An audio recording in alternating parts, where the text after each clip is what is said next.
So I'm here on the moraine of the Highway Glacier above our camp down below on Glacier Lake here, the highest point on the trail going over Auyuittuq Pass. It's been a great first week out here. We've certainly had our share of difficulties, bugs, as maybe you can see, weather. We've had constant rain pretty much every night we've been out here. We had to spend 3 nights down at the Glacier Lake shelter below the outlet of the lake due to flooding. Part of it inside the shelter because our tents were getting almost swept away and when the river overflowed its banks. And we just got a brand new piece of news that's certainly going to change our trip quite a bit. We were down below here on the lake having a day we were trying to escape the weather because it again was raining very hard all night in early afternoon. We saw a helicopter coming up the valley very low over by the Turner the river, the outlet to the Turner Glacier, which is probably the most daunting river crossing we have still ahead of us. And we knew several groups had gone up to the Norman Glacier, which is around the corner over there, to try to cross this morning. And a helicopter flew in low and went down behind the moraine down by the Norman and disappeared from sight. So we assumed it had landed there and maybe there was a problem. So Keith and I took a jog over to see what was happening, and there were 2 Parks Canada wardens there and a helicopter pilot, and they started taking our information. We saw the 2 other groups that had passed us were camped on the riverbank, thankfully, so nobody was injured or hurt or had any problems, but they have closed the trail from that river crossing down to Schwarzenbach Falls because the water levels are just too high after constant rain. So we potentially had a couple of choices. One would be to go back the way we came, try to get a boat ride in to kick it back to Auyuittuq. That option also is not possible because now they've spotted a polar bear back on the other side of the pass near June Valley.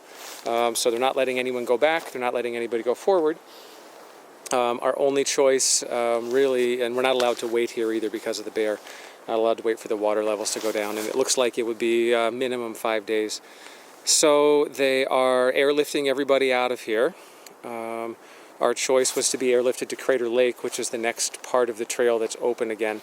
I think they're flying up and down the valley tonight looking for people that might have medical issues or injuries. There were 3 people injured in the rivers over the last few days. The helicopter's been in and out. Several packs were lost in the river. Certainly Greg in our group almost lost his pack yesterday. He ended up, he did lose a trekking pole, did lose his bear spray and part of an air horn. Soaked his really nice 35mm camera, which is no longer working. So we got off pretty easy, but there have been some broken legs, sprained ankles, backpack swept downstream. So they're not really letting anyone take any chances. So we're okay with that. We feel like I talked to one of the wardens who's been through the park many, many times, and he said the rivers are way too high to cross or to even think about crossing. So that makes our decision easy about when to go or not go. We had scouted it out yesterday, and we're waiting for the level to go down, and we're thinking of crossing tonight, but now that decision's been made for us, and we know it's the right one. So we are waiting anywhere from a couple hours to 2 days for a helicopter to come back and get us and take us down the valley. Unfortunately, that means we miss some of the most scenic part of the trail, namely the part right below Mount Thor and the highest cliff face in the world. We feel very fortunate. We got great views of Mount Asgard yesterday before the clouds came in. That was really, the highlight of the trip for me was seeing that peak. It's just phenomenally tall and sheer on all sides. So we're hoping that at least when we fly out, we'll get clear enough weather that we can see some of those things that we would have seen hiking. And when we get dropped at Crater Lake, certainly we'll have plenty of good scenery ahead of us. It'll be about another 12K or so out to the boat from there. We'll have to have our outfitter, they'll be notifying our outfitter so they can get back to us on when they could pick us up by boat, because we weren't supposed to get pulled out till Friday. And then we'll have to make some other arrangements in town. I'm flying out Saturday, so today's Sunday. So we got 6 days still till I fly out of Auyuittuq. I see the helicopters coming by right now, so just see if I can put that into view.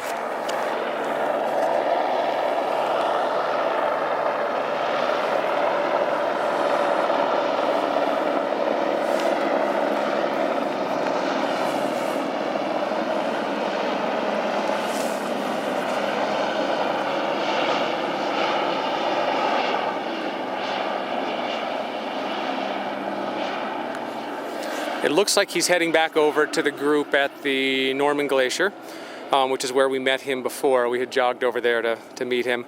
Those groups have to get out a little before us, and they have larger groups, the one of them, so they're going to have to go out in a couple of different flights. So they're basically triaging to see who they're going to get out first and who's going to wait. We're probably in not as urgent need to get out, so I suspect we'll be waiting a while unless the bear activity picks up.